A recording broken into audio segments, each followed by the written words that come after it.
So it's the first video game movie based on a VR game. A VR game that, surprisingly enough, I've never fucking heard of, but a VR game nonetheless. Let's do this!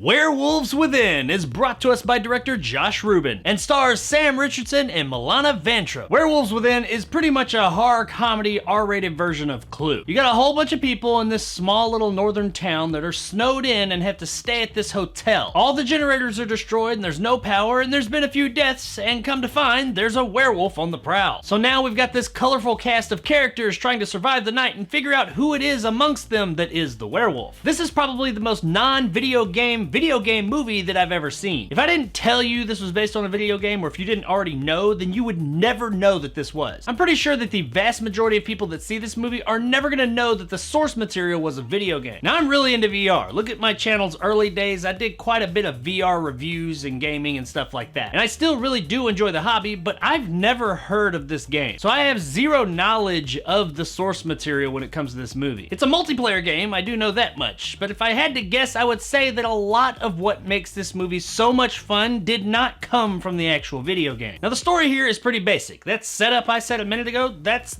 it. That's the story right there. And most likely that setup is what comes from the game. But what makes this movie really fun is the characters. Every character in this movie is memorable and they all get their moment to shine. And when you put them all together, it's just like a clusterfuck of personalities that clash at every turn. The dialogue in this movie is also really well done. I would be kind of surprised if a good portion of this movie wasn't ad-lib. And given director Josh Rubin's roots in acting, that's probably a pretty good bet. You know, actors love to ad-lib. It all just comes across as very natural and believable, even when it's heightened. Now, this movie is labeled horror comedy, but you best believe that this is much more comedy than horror. Hell, even the horror aspects of the movie are played for comedy. I reviewed director Josh Rubin's previous effort, Scare Me, late last year. And while that movie did have its issues, I said then that I thought it was directed very creatively, and I think that he's gonna do really well when he gets his hands on the right material. Check out Scare Me as well, by the way. It's on Shudder, and while it's a bit experimental, I guess you could put it that way, it's a really interesting way that he told that story. The great filmmaking that he displayed in that movie definitely transfers over to this one. Rubin has a very distinct directorial style, and I really like it. The guy definitely knows how to shoot a scene, and I honestly would be kind of interested to see what it would be like if he did take on a straight up hardcore horror, because I think he might be able to make something pretty fucking terrifying if he put his mind to it. But that aside, when it comes to comedy, he has shown that he definitely knows what he's doing, and that's no different here. He did a great job in directing the comedy. His way is to direct through his actors. Now, while we do get some sight gags, most of the comedy is coming from the performances. Now, the movie moves along at a pretty brisk pace and comes in right under about an hour and 40 minutes. Now, I do have to say, I think that's a good thing. I think the movie was just the right length, because if it had gone on any longer, it probably would have started to wear a bit thin. But with what we got, as I said, I think it was just the right length. I really enjoyed this movie. Was it the best movie I've seen all year? No, but it was pretty damn funny and very enjoyable. Now, when it comes to the horror aspects of the movie, there's not really a lot of it here. We get a little bit of gore here or there, but really with an R rating, nowhere near as much as I thought we would. But that's not really what this movie is. As I said, this movie set out to be a comedy first. A pretty dark comedy, but a comedy nonetheless. And it succeeds in that. There were quite a few times throughout this movie that I did actually laugh out loud. And the comedy here is really well done too. There's not a whole lot that's lost on you. While not every single joke is the funniest joke you've ever heard, you're not laughing out loud from beginning to end, it is all really funny. There's not a whole lot of the comedy in this movie that when you hear it, you're just kind of like, that was weak. No, it's all very well done and really strong. While I do wish they had played the horror aspects a bit more, or maybe at least the gore, I am happy with what we got. Overall, overall, this movie was really enjoyable and a good time. Guys, what else can I say about Werewolves Within? It's a comedy about a bunch of people in a confined space spouting off absurd jokes the whole time. That's about it, but you know, that was enough for me. This movie was really entertaining. It's not going to be in my top 10 of the year or anything, but it was a really fun, enjoyable flick. It was really well made with a great pace, had a fantastic cast of characters that were a joy to watch, and most importantly, it was funny. And while it may not be the next greatest horror comedy ever made, it is absolutely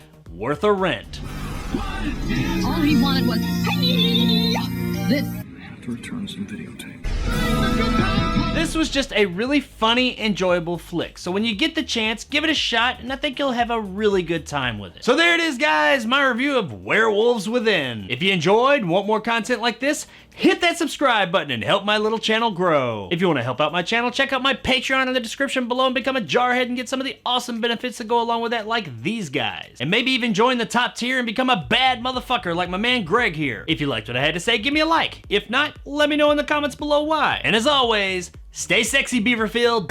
Maybe we're all werewolves! Are we really in a Mexican standoff right now? Baby, don't say Mexican.